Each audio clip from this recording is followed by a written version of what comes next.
right, we're here at Willow Springs and we got the mid-size displacement class, Gsxr 750, which did really well in a shootout last year against the Triumph 675. But new this year to the category of plus 600 cc's is the Zx6 Kawasaki, which Troy rode a couple weeks ago at its intro. Tell us about the Kawasaki. Yeah, well, the biggest change for the new Zx6 is the return of the 636 engine. It's last here in 2006. Went away for a couple of years, but now it's back. Kawasaki claims it's a more flexible engine for the street and for the track.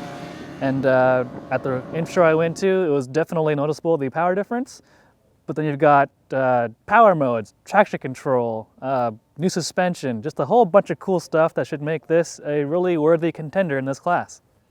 So while this is a 636 engine in the Kawasaki, over there in the Suzuki we've got a 750cc inline 4, and splitting the difference is Triumph with the inline 3-cylinder 675cc engine.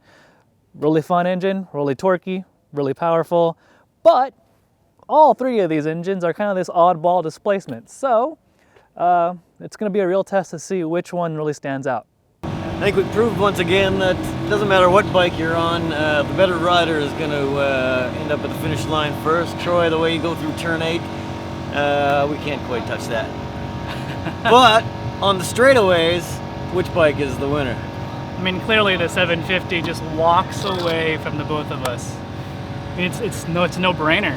It's got so much more power everywhere than these two. I found that the 636 top end was probably a little bit more than the Triumph, but below that, I have a hard time catching up to you on the Triumph, Tom. But I noticed going up over that horseshoe turn when you're coming down, throw a little on the brake, you got to throw it into that left-hander. You know, the Triumph, much lighter bike, no problem. Suzuki, you got to muscle it through there a little bit more. Yeah, clearly the strongest motor, and the Triumph, I think, clearly is the most agile, right?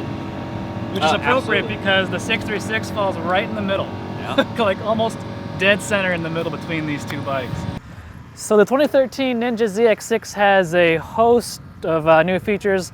Most importantly, the 636 engine and traction control. You can't really see those things, so two things you can see are the Nissan monoblock calipers, which is a first for the Ninja Zx6 line, and the new Showa separate function fork big piston, which is the official name for it. The beauty of this system is all of the adjustments are made up top. You've got your compression, your rebound, and your preload adjustment all right here. There's no need to go to the bottom and monkey with screws and adjusters. The monoblock brakes provide awesome stopping power on the racetrack, on the street, wherever you want to go. So those are the two key features that you can see that are bright spots on the new Zx6R. So at the Triumph Daytona, there are three things that distinguish the 675R from the regular 675. You've got the Brembo monoblock calipers down here, one on each side, the Olean suspension, the fork and the TTX shock back there, and then you've got the quick shifter right there that is an optional piece on the standard model. All three of these options make this R model just that much better than the standard model and ups the performance level just that little bit.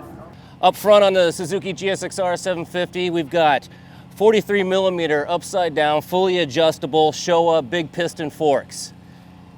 The other quality component, 4-pot Brembo monoblock calipers biting down on 310mm discs. So the front end of the bike, you know, top end components provide excellent braking power and excellent suspension. The Showa rear shock on the Suzuki Gsxr is fully adjustable, and it's adjustable for ride height. Up front, underneath the top triple clamp, you've got an electronically adjustable steering damper. And then internally, you can't see it, but it does come standard with a slipper clutch. All right, we got these oddball displacement motorcycles here. 3 different motors, 3 different ways to have fun at a racetrack. And Troy, what do you think? What do I think? Well, that's the fastest in a straight line. That's got a huge grin factor. You have so much fun on it, and this really does split the difference. It does everything well. It's fun, it's fast.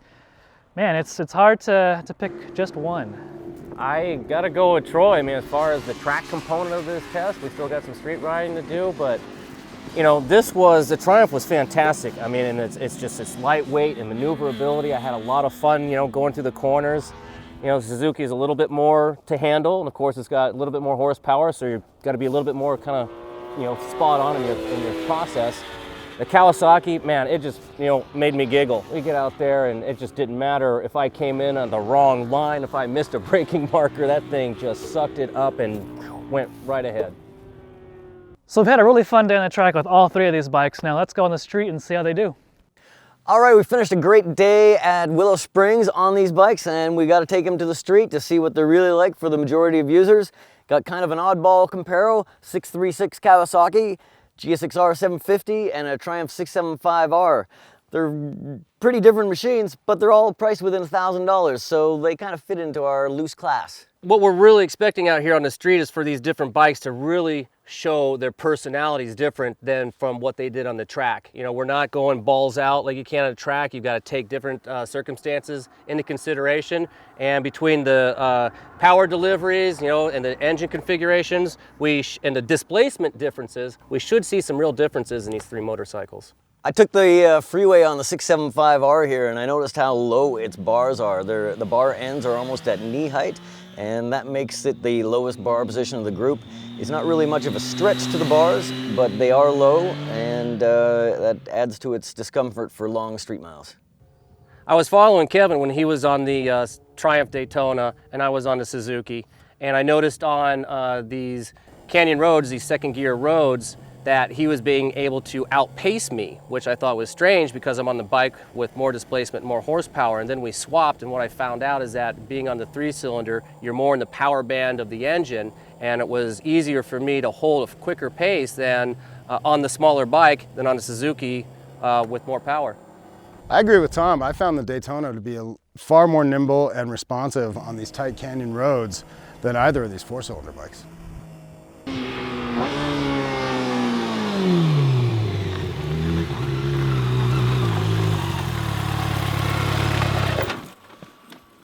Oh, the Ninja 636, glad to have the 636cc version back. It's got way more power than the other 600s do, especially in the mid-range. And it even keeps up pretty good with that Gsxr 750. Only bike with traction control in the group, and the newest design. I think this is maybe the best Ninja 600, best looking Ninja 600 yet. I'm pretty impressed.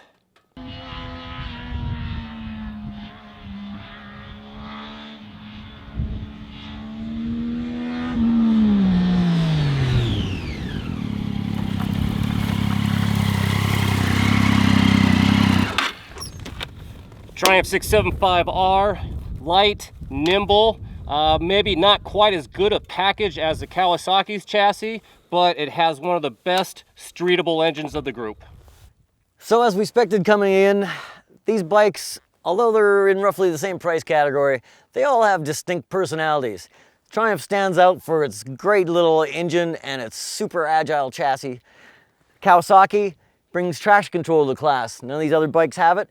And it also has the availability of an ABS option if that's something that you desire. Meanwhile, the Gsxr 750, biggest motor, and really it's probably the best overall street bike. Comfiest seat, adjustable foot pegs, and when you've got a wide open stretch of road in front of you, that 750cc mill just sings and it'll take off from the rest of these two.